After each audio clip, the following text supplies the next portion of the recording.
Good evening my students. চলো আজকে আমি চলে এসেছি একটা দারুণ কবিতা নিয়ে, সামওয়ান। একটু ভুতুড়ে ভুতুড়ে কবিতা, ঠিক আছে? ভূত ভূত একটা ফিলিংস হবে, দেখবে বেশ ভালো, খুব ইন্টারেস্টিং পোয়েম। কবিতাটা লিখেছেন, মানে পোয়েটের নাম হলো ওয়াল্টার ডে লা মেয়ার। ওকে, ওয়াল্টার ডে লা মেয়ার। যখন এই স্পেলিংটা লিখবে, ডাব্লিউটা হবে ক্যাপিটাল, মেয়ারের এমটা হবে ক্যাপিটাল, কিন্তু মাঝখানেরগুলো কিন্তু স্মল লেটার। তো এইটাকে তোমরা একটু মাইনিউটলি দেখে সুন্দর করে লেখা অভ্যাস করবে, তাহলে দেখবে ভুল হবে না, ঠিক আছে? চলো তাহলে আমরা সুন্দর করে এবারে স্টার্ট করে দিই। আচ্ছা দেখো, একটা দেখতে পাচ্ছ ছবিটা রয়েছে কি সুন্দর। আচ্ছা এখানে একটা দরজা দেখো, দরজাটা হাফ খোলা রয়েছে, আর একটা ছোট্ট বাচ্চা তোমাদেরই মতন সে কি করছে, উকি মেরে মেরে দেখছে, ঠিক আছে? দেখো পিছনে দেখো অন্ধকার। তার মানে কি, এই কবিতাটা যখন লেখা হয়েছে তখন কি মাথায় রেখে লেখা হয়েছে বলো তো, যে এখানে অন্ধকার অন্ধকার একটা ব্যাপার রয়েছে, দরজাটা হাফ খোলা রয়েছে, বাচ্চা দেখো ভয়ে ভয়ে উকি মারছে, ঠিক এরকম একটা সিচুয়েশান। এখানে দেখো গাছপালা রয়েছে, ফুল রয়েছে। ওকে, তাহলে এরকম একটা ছবি আমরা দেখতে পাচ্ছি। বাহ, খুব সুন্দর সুন্দর ফুলও রয়েছে, বেশ ভালো লাগছে দেখতে। চলো, আর পোয়েমটার কি নাম? সামওয়ান, কেউ একজন। সামওয়ান মানে কেউ একজন। তাহলে শুরু করি আমরা। দেখো, someone came knocking at my wee small door. Someone came knocking, I am sure, sure, sure. I listened, I opened, I looked to left and right, but not there was a stirring in the still dark night. Only the busy beetle tapping in the wall, only from the forest the screech owl's call, only the cricket whistling while the dewdrops fall. So I know not who came knocking at all, at all, at all. খুব সুন্দর কবিতা। এখানে কিছু কিছু meaning আছে, দেখো মিনিংগুলো আমরা একটু দেখে নিই, তারপর আমরা ভালো করে সুন্দর করে বুঝতে পারবো। আর স্টিরিং, স্টিরিং মানে কি বলো তো? কাউকে জাগিয়ে দেওয়া, কাউকে ঝাঁকিয়ে জাগিয়ে দেওয়া বা নাড়িয়ে দেওয়া, ঠিক আছে? মানে হয়তো তুমি ঘুমোচ্ছ, তোমার মা তোমাকে ঝাঁকিয়ে দিয়ে ওঠ রে ওঠ রে ওঠ রে একটু নাড়িয়ে দিল, তো সেরকম ওটাকে বলা হয় স্টিরিং, ঠিক আছে? ক্রিকেট হচ্ছে একটা ইনসেক্ট, হ্যাঁ। আর ডিউ ড্রপস হচ্ছে শিশির, ডিউ বলে ওটাকে, ড্রপস অফ ওয়াটার। সেই দেখবে শীতকালে বা কি হয়, বিকেলের দিকে দেখবে ঘাসের ডগাতে বা সকালবেলা দেখবে ঘাসের ওপর এরকম বিন্দু বিন্দু, মানে droplets of water, tiny droplets of water কি থাকে, উপরে লেগে লেগে থাকে। এই এখন তো দেখতে পাবে, এখন উইন্টার সিজন চলছে। নট মানে হচ্ছে নাথিং। স্ক্রিচ আউল মানে হচ্ছে এক ধরনের প্যাঁচা আউল, যেটা কি করে, চিৎকার করে, মানে বেশ জোরে জোরে চিৎকার করে। ওকে, এটাকে বলে স্ক্রিচ আউল। আর স্টিল মানে হচ্ছে কি, শান্ত, একদম কোনো নড়াচড়া হয় না, উইদাউট মুভমেন্ট, পুরো একদম ফিক্সড, হ্যাঁ, শান্ত নীরব, এইটা বোঝাতে আমরা এখানে স্টিল ওয়ার্ডটা কবি এখানে ইউজ করেছেন।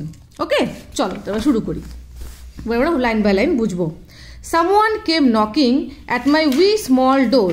মনে হচ্ছে আমার বাড়ি ছোট্ট যে দরজাটা রয়েছে, কেউ নিশ্চয়ই এসেছে, এসে কি করছে, দরজা নক করছে, ঠিক আছে? Someone came knocking, I am sure, sure, sure. বলছে হ্যাঁ হ্যাঁ। প্রথমে হয়তো বাচ্চাটা ভাবছে যে হয়তো আমার মনের ভুল, নাও আসতে পারে, কিন্তু এখন আবার হয়তো নক করেছে, তখন পোয়েট মানে বাচ্চাটি কিন্তু শিওর হয়ে গেছে, না আমি শিওর কেউ নিশ্চয়ই এসছে, কারণ এসে কি করছে, নক করছে। নকিং মানে আওয়াজ আসছে, নক করার আওয়াজ আসছে। আই লিসেন্ড, হ্যাঁ আমি শুনতে পেয়েছি। আই ওপেন্ড, শোনার পর আমরা কি করি, যখন কেউ দরজায় নক করে, আমরা যখন শুনতে পাই যে কেউ একজন দরজায় নক করছে, আমরা কি করি, সঙ্গে সঙ্গে গিয়ে দরজাটা ওপেন করি, খুলি। তো সেই রকম এই ছেলেটিও তাই করেছে। সে যখন শিওর হয়ে গেছে যে সামওয়ান ইজ নকিং, কেউ একজন দরজায় নক করছে, তার ছোট্ট দরজা সেখানে নক করছে, সে কি করেছে, এসে পরে দরজাটা খুলেছে। I looked to left and right, সেই দরজা খুলে কি করছে, আগে বাঁ দিকে দেখছে, তারপর আবার ডান দিকে দেখছে। But not there was a stirring, কিন্তু স্টিরিং মানে কি, নড়াচড়া মানে, কিন্তু এখানে কোনো মুভমেন্ট নেই। মানে কেউ একজন থাকলে, যদি কেউ থাকতো তাহলে এদিকে বা ওদিকে গাছপালা নড়তো, তাই না? বা হয়তো চলে হেঁটে বেড়ালে একটু আওয়াজ হতো, ওরকম কোনো কিছু আমরা বুঝতে পারি, তাই না? কেউ যদি দরজার পাশে দাঁড়িয়ে থাকে বা যদি একটু সরে গিয়ে থাকে, তাহলেও কিন্তু আমরা বুঝতে পারি। কিন্তু ছেলেটি দরজা খুলে দেখছে, কেউ কোথাও নেই, লেফটে দেখছে কেউ নেই, রাইটে দেখছে কেউ নেই, কোনো রকম কোনো মুভমেন্টই নেই, কোনো স্টিরিং এখানে কিছুই হচ্ছে না। There was the stirring in the still dark night, এই অন্ধকার রাত্রিবেলা, পুরো নিস্তব্ধ। স্টিল বলতে কি বোঝাচ্ছে এখানে, পুরো কাম অ্যান্ড কোয়াইট, পুরো নিস্তব্ধ চারিদিক। সেখানে কিন্তু দরজা খুলে দেখছে কেউ কোথাও নেই, এখানে এত নিস্তব্ধ, এত নীরব রয়েছে জায়গাটা, এত ডার্ক, যে যদি কেউ একটু নড়াচড়াও করে, একটু পাটা দিয়ে হাঁটে, তাহলেও কিন্তু কি হবে, সেই আওয়াজটা শুনতে পাওয়া যাবে। ওকে, কি শুনতে পাচ্ছে দেখো, অনলি দ্য বিজি বিটল। ছেলেটি কি শুনতে পাচ্ছে? Busy beetle. বিটল হচ্ছে এক ধরনের পোকা, ঝিঝি পোকার মতন, ঠিক আছে, যারা একটু আওয়াজ করে রাত্রেবেলা দেখবে কি হয়, একটা ঝিঝি পোকার আওয়াজ হয় না, ঝিঝি ঝিঝি করে ডাকে, কানে তালা লেগে যায়, ঠিক সেরকম ধরনের বিটল একটা পোকা হয়। সেই পোকাটা কি করছে, ও খালি কি করছে, ট্যাপ ট্যাপিং ইন দ্য ওয়াল। ও দেওয়ালে যাচ্ছে, দেখতে পাচ্ছি দেওয়ালে যাচ্ছে, ও ট্যাপ ট্যাপ করতে করতে যাচ্ছে, সেই আওয়াজটা শুনতে পাওয়া যাচ্ছে। অনলি ফ্রম দ্য ফরেস্ট, আবার জঙ্গল থেকে দ্য স্ক্রিচ আউলস কল। ওই যে বললাম এক ধরনের প্যাঁচা আছে যারা খুব চেঁচায় আর কি, খুব তীক্ষ্ণ আওয়াজ ওদের, বুঝতে পেরেছো তো, কানে এসে লাগে। সেরকম ওই স্ক্রিচ আউলের ডাকটাও শুনতে পাওয়া যাচ্ছে। ঠিক, তাহলে কার কার ডাক শুনতে পাওয়া যাচ্ছে? এখানে যেটা রয়েছে তোমার বিটল, সে খুব ব্যস্ত, জানলা দেওয়াল দিয়ে উঠে উঠে যাচ্ছে, সে তার আওয়াজ শুনতে পাওয়া যাচ্ছে। পাশে জঙ্গল থেকে স্ক্রিচ আউল ডাকছে, সেটা শুনতে পাওয়া যাচ্ছে।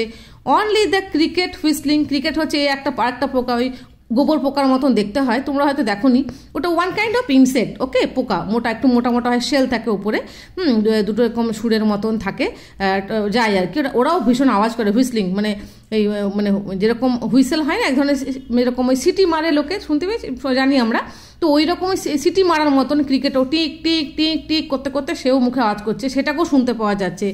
ওয়াইল দ্য ডিউ ড্রপস ফল, এবং এত অন্ধকার ঠান্ডা, ঠিক আছে, সেখানে কি হচ্ছে, শিশির পড়ছে চারিদিকে। So I know not who came knocking, আমি দেখছি কিন্তু বুঝতে পারছি না যে কে এসছে। অ্যাট অল আমি বারবার দরজা খুলছি, মনে হচ্ছে কেউ যেন এসেছে।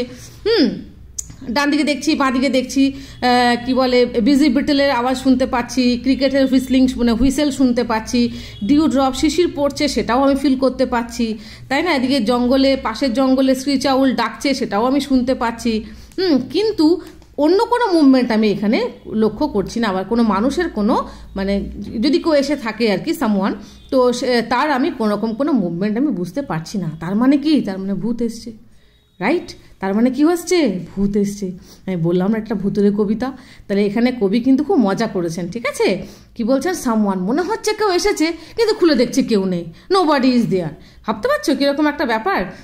তো এরকমই একটা কবিতা, বেশ সুন্দর, হ্যাঁ, ভয়ের কোনো কারণ নেই, ঠিক আছে? তো এরকম রাত্রেবেলা যদি কেউ দরজায় নক করে, তোমরা কিন্তু কখনোই গিয়ে দরজা খুলবে না, ঠিক আছে? কোনো পেরেন্টসদেরকে জানাবে, যদি কেউ বাড়িতে কেউ থাকে এল্ডার পার্সন, তাকে জানাবে, তারা খুলবেন, তুমি কিন্তু একবারই দরজা খুলবে না, ওকে? ওটা কিন্তু ভয় হতে পারে, তাই না? সে কখনো দরজা খুলবে না। তো যাই হোক, এখানে ছেলেটি, ছোট্ট ছেলে, সে দরজা খুলেছে অন্ধকার রাত্রিবেলা, কিন্তু কাউকে সে দেখতে পায়নি। তো সেটাই কবি মনে করছেন কি, এখানে যিনি লিখেছেন পোয়েমটা, তিনি কি বোঝাতে চেয়েছেন এখানে বলো তো? যে সামওয়ান, কেউ একজন হয়তো আছে বা নেই, এরকম একটা আছে অথচ নেই, এরকম একটা ভুতুরে ব্যাপার, ঠিক আছে? তাহলে এই হলো আজকের আমাদের পোয়েম সামওয়ান, ওকে? তাহলে কবিতাটা খুব সুন্দর, আশা করি বুঝতে পেরেছো, পিকচারটাও খুব সুন্দর, তাই না? ওকে, তাহলে আজকে এই পর্যন্তই থাকলো। আমরা নেক্সট ভিডিওতে আরও একটা পোয়েম বা গল্প নিয়ে আসবো। তাহলে আজকে এই থাকলো, ওকে, বাই বাই।